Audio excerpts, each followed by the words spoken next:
Assalamualaikum warahmatullahi wabarakatuh. Saya dan Kak Firdaus di kelas 11.3 ingin memaparkan sejarah tentang penguasaan Konstantinopel oleh Turki Utsmani. Jadi, kota Konstantinopel itu atau yang sekarang dikenal sebagai Istanbul merupakan ibu kota Kekaisaran Romawi Timur atau yang dikenal sebagai Kekaisaran Bizantium sejak tahun 330 Masehi. Selama masa Bizantium, Konstantinopel terkenal dengan pertahanan tembok Theodosiannya. Sebagai pusat transit rempah-rempah di sekitar Laut Tengah Asia, kota ini menjadi kunci pasokan rempah-rempah Eropa. Dengan posisinya menghubungkan Laut Tengah dan Laut Hitam, Konstantinopel menjadi pelabuhan sibuk yang sering disinggahi oleh kapal-kapal sehingga sering menjadi incaran bangsa-bangsa lain. Nah, selanjutnya ada invasi bangsa lain sebelum Turki, yaitu bangsa Avar, lalu ada bangsa Umayyah atau Daulah Umayyah, dan bangsa Bulgaria. Semua invasi ini sayangnya berakhir gagal. Selanjutnya datang ancaman dari Turki. Tapi sebelum itu kita harus cari tahu dulu munculnya Turki Utsmani. Kekaisaran Ottoman atau bisa disebut juga dengan Turki Utsmani didirikan setelah pembubaran Kekaisaran Rum oleh suku-suku Turki yang dipimpin oleh Osman Bey di barat laut Anatolia pada tahun 1299 Masehi. Negara Turki Utsmani yang awalnya sebuah belik mampu menaklukkan wilayah-wilayah Adrianopel, Macedonia, Bulgaria, dan Serbia, serta kekuatan lain di Balkan pada saat itu. Seiring perluasan Turki Utsmani, penaklukan Konstantinopel menjadi tugas penting. Turki menjadi sosok yang sangat ditakuti, terutama Kekaisaran Bizantium yang mulai kehilangan kendali beberapa daerah di Balkan yang membuat posisinya terjepit oleh Kaisaran Turki Utsmani.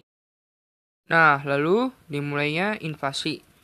Pertempuran ini yang dipimpin oleh Sultan Mehmed II pada 6 April 1453 diketahui membawa sekitar 150.000 tentara bersama dengan meriam-meriam, termasuk meriam terbesar yang disebut Basilika yang mampu menghancurkan tembok Theodosian yang melindungi Konstantinopel. Juga dilengkapi dengan armada laut yang turut serta dalam invasi ini. Serangan dilakukan melalui darat, laut, bahkan bawah tanah. Meskipun pada serangan awal meriam belum mampu menembus tembok kota dan armada laut dihalangi oleh pertahanan rantai tanduk emas yang terdapat di muara masuk Konstantinopel. Nah, pada puncak invasi ada perubahan taktik di mana kapal-kapal dipindahkan ke daerah utara tanduk emas melalui jalur darat Galata. Sebagian pertahanan Bizantium bergerak ke utara karena hal ini dan untuk merespon kedatangan kapal-kapal Turki Utsmani dan berusaha menyerang namun gagal, membuat pertahanan Bizantium akhirnya melemah. Pasukan Utsmani kemudian kembali mencoba menghancurkan benteng dan hampir berhasil untuk menembus Konstantinopel. Namun mereka dihalangi dan akhirnya dipukul mundur. Strategi bawah tanah juga gagal dan terowongan itu dihancurkan. Pada bagian akhir invasi, pasukan Turki Utsmani melancarkan serangan terakhir dengan menyerang titik terlemah tembok kota Konstantinopel. Serangan tersebut berhasil menembus pertahanan dan akhirnya Jenderal Genoa Giovanni Giustiniani yang bertugas dalam pertahanan darat mengalami luka parah. Pasukan Genoa dan Giustiniani mundur ke kota menuju pelabuhan, kemudian melarikan diri menggunakan kapal-kapal. Selain itu pula, pasukan Turki Utsmani berhasil merebut tanduk emas. Meskipun Kaisar Bizantium berusaha menghalangi, beliau tewas dan pada 29 Mei 1453 Konstantinopel jatuh di tangan Turki Utsmani. Nah, setelah jatuhnya Konstantinopel ke tangan Turki Utsmani, ternyata menimbulkan dampak lain bagi dunia yang bisa mengubah sejarah. Nah, pasca penguasaan dan setelah jatuhnya Bizantium dan Konstantinopel dapat dikuasai, Mehmed II memindahkan ibu kota Kekaisaran Ottoman dari Edirne atau Adrianopel ke Konstantinopel yang kemudian diubah namanya menjadi Islamabad atau Istanbul. Selain itu juga, Hagia Sophia diubah menjadi masjid. Mehmed II mengendalikan jalur perdagangan rempah-rempah pada masa itu. Sultan tersebut menerapkan aturan ketat sehingga mempersulit pedagang Eropa untuk membeli rempah-rempah. Krisis ini mendorong pedagang Eropa beralih ke pedagang Italia, terutama orang-orang Venesia, yang telah berinteraksi dengan orang Arab, Cina, Persia, dan Gujarat di Konstantinopel, Kairo, dan jalur Sutra. Karena harga rempah-rempah yang tinggi, pedagang Eropa kemudian melakukan penjelajahan untuk mencari sumber rempah-rempah langsung. Dari penjelajahan tersebut, muncullah kolonialisme, yang sebagai kita tahu, penjajahan. Nah, dari eksplorasi itu muncul dasar kolonialisme. Dengan tujuan mencari rempah-rempah, ditemukanlah jalur perdagangan baru yang mengarah ke Amerika, pesisir Afrika, dan Asia.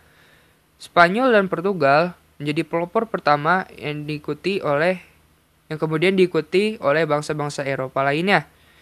Mereka mendirikan koloni, menguasai sumber daya, dan mengendalikan perdagangan rempah-rempah di wilayah yang dikuasai. Tidak terkecuali bangsa Indonesia juga. Nah, ada dampak lain terhadap dunia setelah penguasaan, yaitu setelah dikuasainya Konstantinopel dapat memperluas pengaruh Islam ke Eropa, yang artinya perluasnya pengaruh Islam di Eropa untuk pertama kali. Kemudian pada bagian ekonomi, karena ditemukannya jalur perdagangan baru, yang kemudian akhirnya berdampak pada kota-kota Italia seperti Venesia dan Genoa. Lalu muncullah penjelajahan, itu artinya memunculkan ide-ide penjelajahan dan penemuan tempat dan benua baru. Dan kemudian mengubahnya peta geopolitik Eropa yang bergeser ke barat akibat penguasaan Konstantinopel. Nah, kemudian setelah menaklukkan Konstantinopel, Mehmed II diberi gelar Al-Fatih, yang artinya penakluk dalam bahasa Arab, dan dikenal sebagai Muhammad Al-Fatih, dan disandang ke nama panjangnya. Ia juga menganggap dirinya sebagai Kaisar Airum, yang berarti Caesar of the Romans dalam bahasa Inggris, karena keberhasilannya adalah menaklukkan Kekaisaran Bizantium. Sampai di sini, sekian pemaparan sejarah tentang penguasaan Konstantinopel oleh Turki Utsmani. Dari saya, Akdan K. Firdaus dari 11.3. Mohon maaf apabila ada kesalahan kata serta kekurangan-kekurangan yang apabila ada mohon dimaafkan. Wassalamualaikum warahmatullahi wabarakatuh.